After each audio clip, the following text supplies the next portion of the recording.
Hello students, this is your political science online classes. देखिए, last video में हमने देखा था कि जो हमारा कॉन्स्टिट्यूशन है उसने कुछ कंट्रीज़ से कुछ आर्टिकल्स जो थे वो अडॉप्ट किए थे।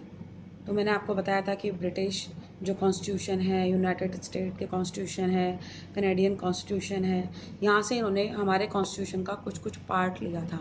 तो अब हम यहाँ देखेंगे कि British constitution, United state constitution और कनेडियन कॉन्स्टिट्यूशन से कौन कौन से पार्ट हमारे कॉन्स्टिट्यूशन में लिए गए और इसे लर्न भी करेंगे।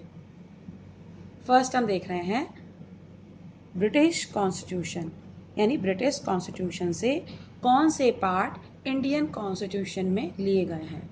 फर्स्ट है आपका first past the post. First past the post इसका मतलब है कि जो मैक्सिमम वोट जिसको मिलेंगे उसके, है ना, वो ही विनर होगा उसके आधार पर, है ना। फर्स्ट पास द पोस्ट ये एक इलेक्शन का प्रोसीजर है, उसमें जिसको मैक्सिमम वोट मिलते हैं ना वही जीतता है। तो ये जो इलेक्शन का प्रोसीजर है वो ब्रिटिश कॉन्स्टिट्यूशन से लिया गया है। नेक्स्ट है आपका पार्लियामेंट्री फॉर्म ऑफ गवर्नमेंट। जो हमारी गवर्नमेंट है उसमें सभी को आपको मालूम है पार्लियामेंट्री गवर्नमेंट है ना। तो पार्लियामेंट्री गवर्नमेंट जो है ये कहाँ से लिया गया है, ये भी ब्रिटिश कॉन्स्टिट्यूशन से लिया गया है।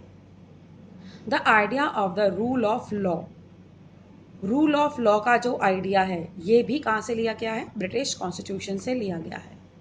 Next, institution of the speaker and her his role, यानी कि जो स्पीकर है उसकी पोस्ट और उसका क्या रोल है, ये दोनों चीज़ें कहाँ से ली गई हैं, ब्रिटिश कॉन्स्टिट्यूशन से ली गई हैं।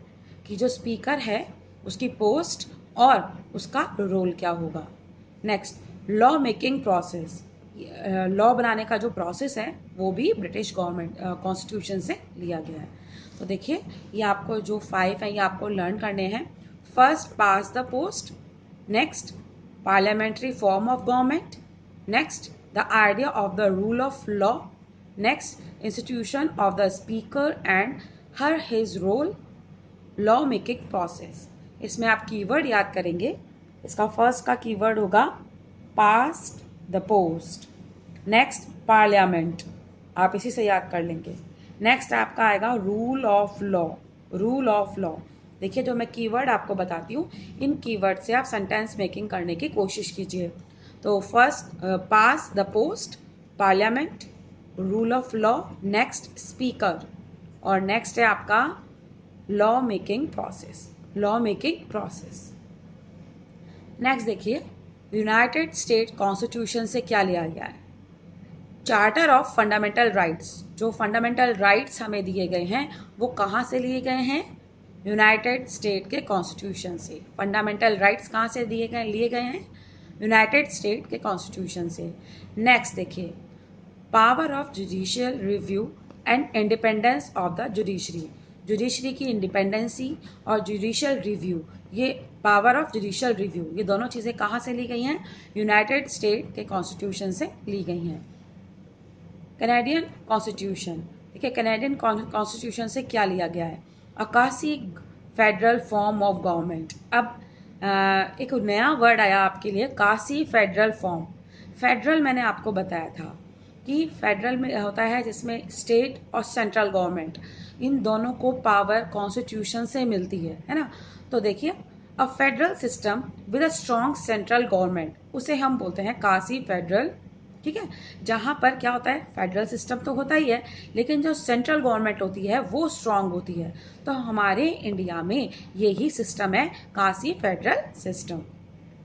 The idea of residual power, देखिए रेजिडुअल पावर क्या होता है, आपको मालूम है कि हमारे कॉन्स्टिट्यूशन में 3 लिस्ट हमें दी गई हैं। एक तो कॉन्करेंट लिस्ट, एक यूनियन लिस्ट और एक स्टेट लिस्ट। आपने पढ़ा होगा प्रीवियस क्लासेस में कौन कौन सी, कॉन्करेंट लिस्ट, यूनियन लिस्ट और स्टेट लिस्ट।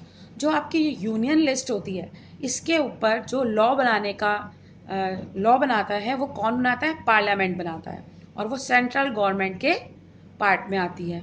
और जो स्टेट लिस्ट होती है उस पर जो लॉ बनाते हैं, जो भी कुछ टॉपिक आते हैं स्टेट लिस्ट में, उस पर जो लॉ बनाते हैं वो बनाती है लेजिस्लेचर।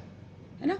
और जो कॉन्करेंट लिस्ट होती है उस पर यूनियन भी बना सकती है लॉ और स्टेट भी लॉ बना सकती है।